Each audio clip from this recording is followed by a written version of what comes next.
প্রবাহিত বা কারেন্টের বিষয় আসছে, ভোল্ট আসছে, তাই না, চার্জ, এই সম্পর্কিত বিজ্ঞানী ওহম একটি সূত্র দেন। তিনি বলেন যে নির্দিষ্ট তাপমাত্রায় কোনো পরিবাহীর মধ্য দিয়ে প্রবাহিত তড়িতের মান ওই দুই প্রান্তের বিভব পার্থক্যের সমানুপাতিক। এটা আসলে মানে কথায় বললে বুঝতে পারবা না, সহজে ব্যাখ্যা করার জন্য আমরা বলতে পারি, ধরো এটা একটা পরিবাহী, এই পরিবাহীর এটা একটা প্রান্ত, এটা একটা প্রান্ত, এই দুই প্রান্তের মধ্য দিয়ে প্রবাহিত তড়িতের মান এই দুই প্রান্তের বিভব পার্থক্যের সমানুপাতিক। এখানে অনেক ব্যাখ্যা করা যায়, কিন্তু এখন যেহেতু রিভিশন ক্লাস, এটা ব্যাখ্যা করার মতো অবস্থায় নেই। তাহলে আমরা বলতে পারি কি, আমরা বলতে পারি ভি সমানুপাতিক আই, অথবা আই সমানুপাতিক ভি। এখানে অনেক আই সমানুপাতিক ভি, ভি সমানুপাতিক আই, এগুলো দিয়ে করা যায়। তবে আমরা ভি সমানুপাতিক আই দিয়ে যদি করি, তাহলে এই ক্ষেত্রে আমরা একটা গ্রাফ চিন্তা করতে পারি।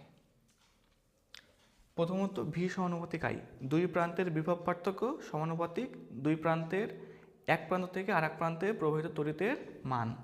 এখন এটাকে আমরা লিখতে পারি ভি সমান আই আর। এই গ্রাফটা পরীক্ষায় মাঝে মাঝে আসে এবং তোমাদের সঙ্গে আসতে পারে। এদিকে এক্স, এদিকে ওয়াই,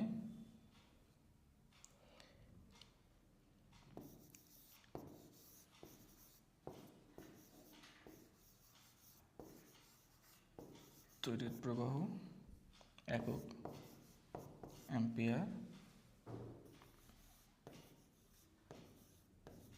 বিভব একক ভোল্ট।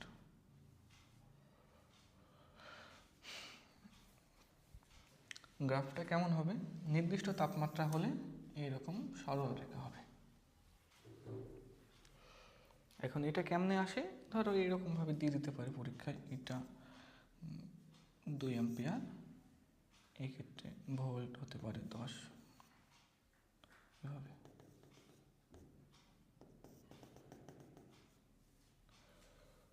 বিশ ভোল্টের ক্ষেত্রে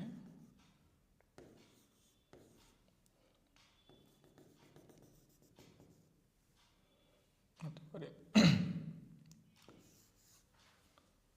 40, নাকি এটা 40 হবে? এটা কেমন সমানুপাতিক হবে, অর্থাৎ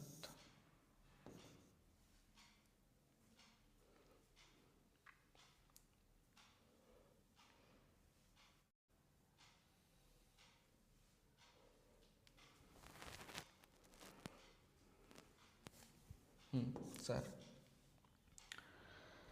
তাহলে আমরা ভি সহানুভূতি কার এটা বুঝতে পারলাম। এবং গ্রাফটা কেমন হয়, যদি তড়িৎ প্রবাহকে আমরা এক্স অক্ষে রাখি আর যদি বিভবকে যদি আমরা ভিতে রাখি, তাহলে এইরকমভাবে সরলরেখা নির্দেশ করে। এই সরলরেখাটা কেমনে আসে? এই সরলরেখাটা আসলে এই সমানুপাতিক থেকে আসে। যেহেতু এটা সমানুপাতিক, কখন সমানুপাতিক? যখন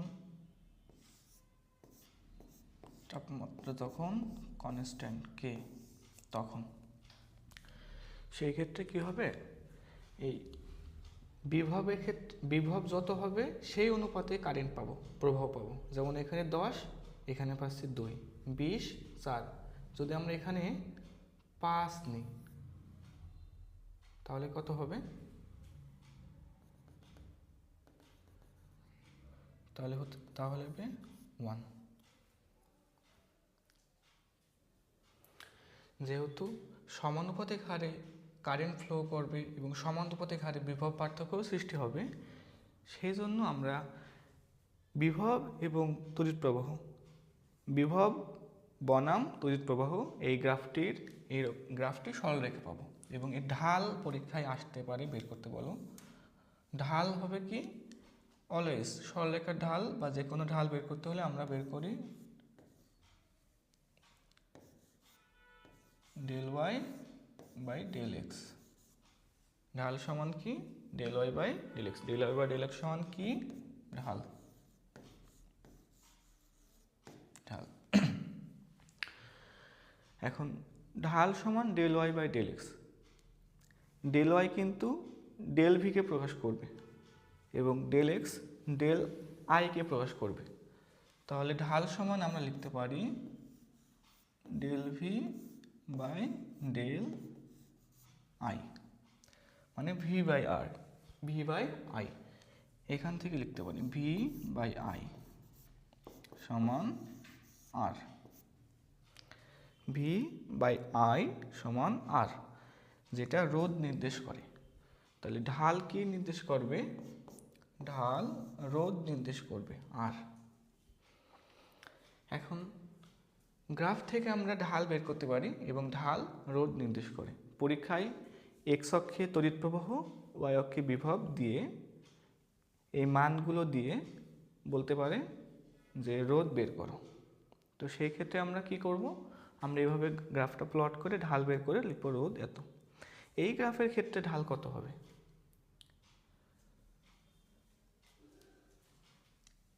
এই পয়েন্ট আর এই পয়েন্ট, এই দুই পয়েন্টের আমরা যদি ডেল এক্স এবং ডেল ওয়াই নিই,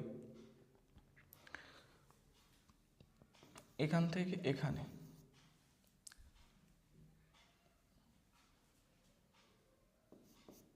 তাহলে 10 বিয়োগ 5, এটা না,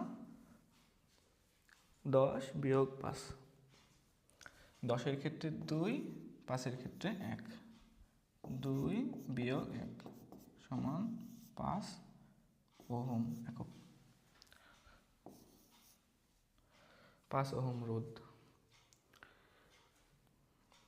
তাহলে আমরা বিভব ভি সমান C Q by R, Q সমান এন ই, আই সমান কিউ বাই টি এবং ভি সমান আই আর। ভি সমান আই আর, এখান থেকে এই গ্রাফটা আমরা দেখে রাখবো। এরপরে গ্রাফটা আমরা এভাবে চিত্র দিতে পারি, আবার এভাবে একটা ছক দিতে পারি গ্রাফের। এটা ভি, এটা আই, এটা 5 ভোল্ট 1 অ্যাম্পিয়ার,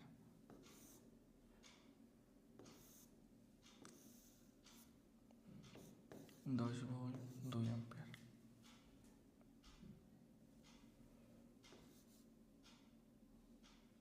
20 ভোল্ট 4 অ্যাম্পিয়ার, এরকম। তবে যেভাবে দিক না কেন, তাপমাত্রা নির্দিষ্ট থাকলে সমানুপাতিক হারে বাড়বে। এখান থেকে আমরা চাইলেই বিভব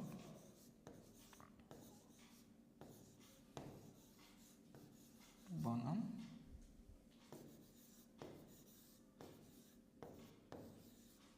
তড়িৎ প্রবাহ